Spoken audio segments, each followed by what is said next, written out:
मानयोग speaker साहब, MLA Abor मानयोग Sandeep Jakhar साहब ने जो क्वेश्चन पूछे उन्होंने बस अड्डे अबोर के नवीनीकरण बारे मौजूदा हालात या स्टेटस पूछे।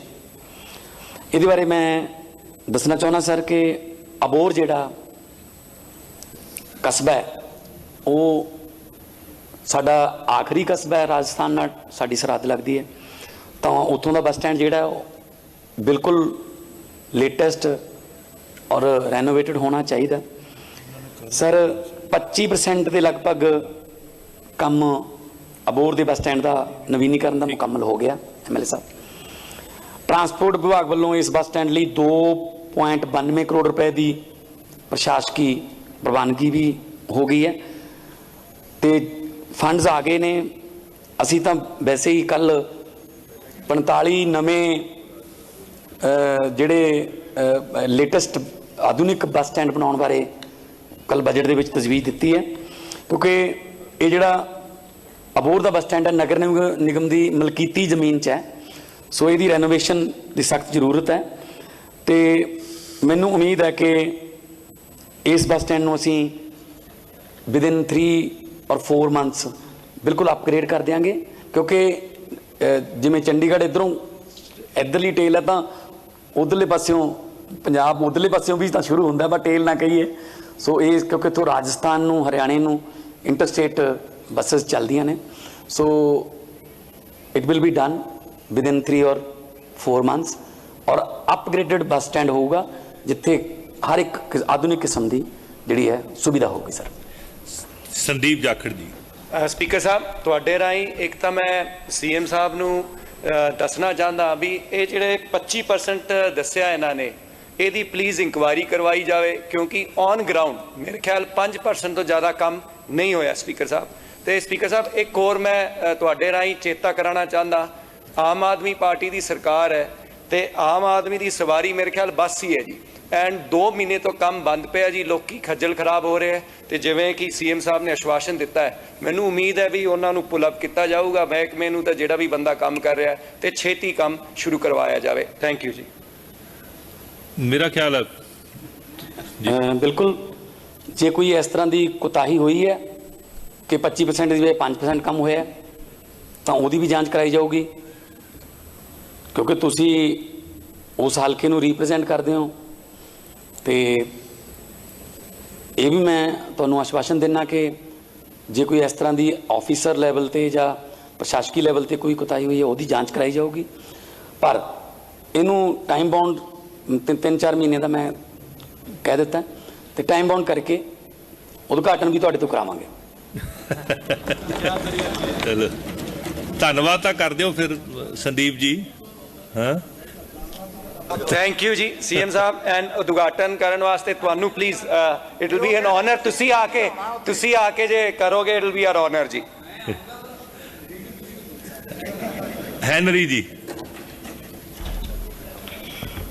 स्पीकर साहब थोड़े मार्फत मुख्यमंत्री साहब नूं मैं ये पूछना चाहना है कि जिहड़ा ये स्मार्ट बस स्टैंड अबोर बन रहा तो जिहड़े होर बजट दे विच होर बाकी जिहड़े बस स्टैंड बन रहे हैं कि उन्हां दे विच वाटर हार्वेस्टिंग दी प्रोविजन, कि उहदे विच सोलर पैनलिंग दी प्रोविजन, कि उहदे विच जिहड़े डिसेबल्ड बंदे उत्थे जांदे क्योंकि बस स्टैंड दे विच बहुत ही खजल खवार हुंदे हैगे हैं उन्हां वास्ते रैंप्स दी प्रोविजन, लैक्सेटिंग मदर्स वास्ते एक सैपरेट रूम तो टॉडलर्स वास्ते सैपरेट रूम, कि ये सारी ये प्रोविजन रखी गई है। तो अगर ये नहीं रखी गई तो जेडे होर नवे बनने कि उहदे विच रखी जाऊगी। Thank you. मानयोग मुख्यमंत्री साहब। MLA साहब जिन्ने भी आधुनिक बस स्टैंड बनने जिहड़ी तुसीं कहा डिसेबल्ड वास्ते रैंप होगा, लिफ्ट भी होगी और पीण वाले साफ पानी का प्रबंध होगा। मोर ओवर जिहड़ी चीज़ों की घाट है जिते असीं अगे लगे हुए हैं, टॉयलेट्स बहुत साफ सुथरियां, क्योंकि अज जे तुसीं पंजाब जाओ तो शायद ढाबे वालियां नूं भी लिखना पैंदा कि साडे कोले बाथरूम हैं। लेडीज़ लिए बहुत दिक्कत आउंदी है। सो ਪੈਟਰੋਲ ਪੰਪ ਹੈਗੇ ਨੇ, ਪਰ ਕਈ ਪੈਟਰੋਲ ਪੰਪ ਵੀ ਐਸੇ ਨੇ ਜਿਹੜੇ ਆਪਣੇ ਬਾਥਰੂਮ ਨੂੰ ਜਿੰਦਾ ਲਾ ਕੇ ਰੱਖਦੇ ਨੇ। ਜੇ ਕੋਈ ਜਾਣਾ ਚਾਹਵੇ ਤਾਂ ਖੋਲਦੇ ਨੇ, ਅਦਰਵਾਈਜ਼ ਕਿਸੇ ਨੂੰ ਪਤਾ ਹੀ ਨਹੀਂ ਕਿ ਪੈਟਰੋਲ ਪੰਪ ਦਾ ਲਾਇਸੈਂਸ ਲੈਣ ਵਾਸਤੇ ਬਾਥਰੂਮ ਜ਼ਰੂਰੀ ਨੇ। ਸੋ ਇਹ ਹੋ ਨਹੀਂ ਸਕਦਾ ਕਿ ਜਿੱਥੇ ਬੱਸ ਸਟੈਂਡ ਵਰਗ ਕੋਈ ਤਜਵੀਜ਼ ਆਵੇ, ਜਿੱਥੇ ਹਜ਼ਾਰਾਂ ਲੋਕਾਂ ਨੇ ਇੱਕ ਦਿਨ 'ਚ ਮੂਵਮੈਂਟ ਕਰਨੀ ਹੈ, ਉੱਥੇ ਇੱਕ ਨਹੀਂ, ਦੋ ਨਹੀਂ, 5, 7, 10 ਉਸ ਹਲਕੇ ਦੀ ਜਿਹੜੀ ਆਬਾਦੀ ਦੇ ਮੁਤਾਬਕ ਬਾਥਰੂਮ ਹੋਣਗੇ, ਔਰ ਉੱਥੇ ਡਿਜੀਟਲ ਸਕਰੀਨਾਂ ਲੱਗੀਆਂ ਹੋਣਗੀਆਂ। ਜਿਵੇਂ ਆਪਾਂ 에ਅਰਪੋਰਟ ਤੇ ਦੇਖਦੇ ਹਾਂ ਕਿ ਇੰਨੇ ਵੱਜ ਕੇ ਇੰਨੇ ਮਿੰਟ ਵਾਲੀ ਬੱਸ ਜਿਹੜੀ ਇੱਥੇ ਆਊਗੀ, ਉਹ ਇੰਨੇ ਨੰਬਰ ਸਟੈਂਡ ਤੇ ਲੱਗੂਗੀ ਇੰਨੇ। ਸੋ ਬਿਲਕੁਲ ਆਧੁਨਿਕ ਬੱਸ ਸਟੈਂਡ ਹੋਣਗੇ। ਉਹਨਾਂ ਨੂੰ ਦੇਖ ਕੇ ਤੁਸੀਂ ਵੀ ਕਹੋਗੇ ਕਿ ਹਾਂ, ਜੇ ਬਣਾਉਣੇ ਨੇ ਤਾਂ ਇਹੋ ਜਿਹੇ ਬਣਾਓ, ਨਹੀਂ ਤਾਂ ਫਿਰ ਕੱਲੀ ਬਿਲਡਿੰਗ ਬਣਾਉਣ ਦਾ ਕੋਈ ਫਾਇਦਾ ਨਹੀਂ। ਪੁਰੀ ਸਾਹਿਬ ਹੋ ਗਿਆ ਤੁਹਾਡਾ। ਹੈਨਰੀ ਜੀ, ਧੰਨਵਾਦ ਕਰ ਦਿਓ। ਮੁੱਖ ਮੰਤਰੀ ਸਾਹਿਬ, ਮੁੱਖ ਮੰਤਰੀ ਸਾਹਿਬ, ਸਾਰਾ ਕੁਝ ਹੋਊਗਾ, ਕੋਈ ਗੱਲ ਨਹੀਂ, ਠੀਕ ਹੈ ਬੋਲ ਲੈਣ ਦਿਓ ਜੀ। ਹੈਨਰੀ ਸਾਹਿਬ, ਸਵਾਲ ਤੇ ਵੀ ਇਹਨਾਂ ਦੇ ਕਹੇ ਤੋਂ ਬਗੈਰ ਆਪਣਾ ਬੈਂਚ ਥਪਥਪਾਇਆ ਤੇ ਮੁੱਖ ਮੰਤਰੀ ਸਾਹਿਬ ਦੇ ਸਾਹਮਣੇ ਵੀ ਹੁਣ ਥਪਥਪਾਇਆ। ਵਜ਼ੀਰ ਸਾਹਿਬ ਨੂੰ ਕਹਿਣ ਦੀ ਲੋੜ ਨਹੀਂ, ਆਪਣਾ ਥਪਥਪਾ ਲਿਆ ਕਰ। ਮੈਨੂੰ ਲੱਗਦਾ ਕਿ ਅਗਲੇ ਸੈਸ਼ਨ ਤੱਕ ਤੁਸੀਂ ਕੋਈ ਨਾ ਕੋਈ ਬੱਸ ਸਟੈਂਡ ਜ਼ਰੂਰ ਦੇਖ ਕੇ ਆਇਓ ਜਿਹੜਾ ਅਸੀਂ ਬਣਾਇਆ ਹੋਊਗਾ, ਤੇ ਉਸ ਤੋਂ ਬਾਅਦ ਫਿਰ ਮੇਜ਼ ਦੇ ਨਾਲ ਨਾਲ ਧੰਨਵਾਦ ਕਰਦੇ ਬੋਲ ਕੇ।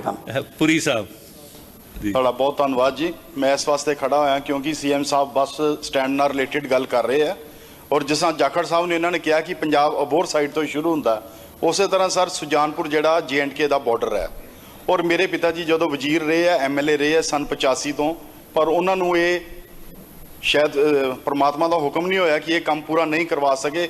ਸੁਜਾਨਪੁਰ ਸਰ ਬੱਸ ਸਟੈਂਡ ਦੀ ਬੜੀ ਪ੍ਰੋਬਲਮ ਹੈ, ਔਰ ਮੈਂ ਤੁਹਾਡੇ ਮਾਰਫਤ ਸੀਐਮ ਸਾਹਿਬ ਅੱਗੇ ਰਿਕੁਐਸਟ ਕਰਾਂਗਾ ਕਿ ਜਿੱਦਾਂ ਆਪਾਂ ਬਜਟ ਦੇ ਵਿੱਚ ਪ੍ਰੋਵੀਜ਼ਨ ਕੀਤਾ ਔਰ ਸੁਜਾਨਪੁਰ ਬੱਸ ਸਟੈਂਡ ਨੂੰ ਬਣਾਇਆ ਜਾਏ।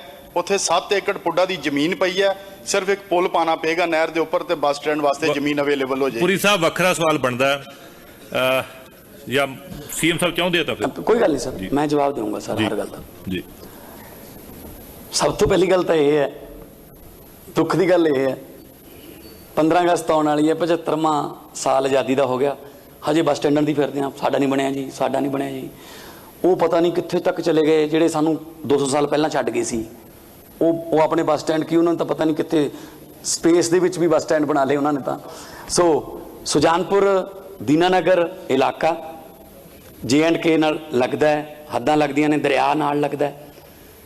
ਸੋ ਇੰਟਰਸਟੇਟ ਬੱਸਾਂ ਵੀ ਜਿਹੜੀਆਂ ਜੰਮੂ ਤੋਂ ਕਠੂਏ ਤੋਂ ਚਲਦੀਆਂ ਨੇ, ਦਿੱਲੀ ਨੂੰ ਜਾਂਦੀਆਂ ਨੇ।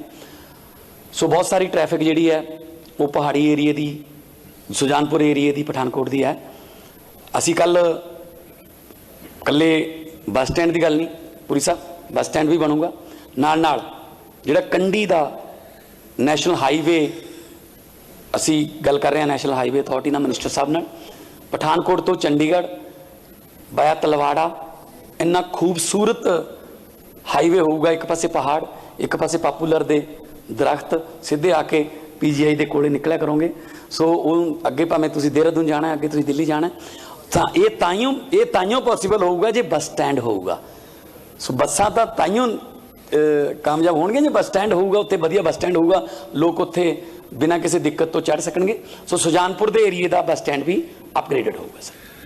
मियां मुराद अली जी, खुदा दे घर देर है अंधेर नहीं, हर समस्या का समाधान। समस्या जिमें लव मैरिज, वशीकरण, किता कराया, लॉटरी नंबर होवे या लूटो मैक्स 649।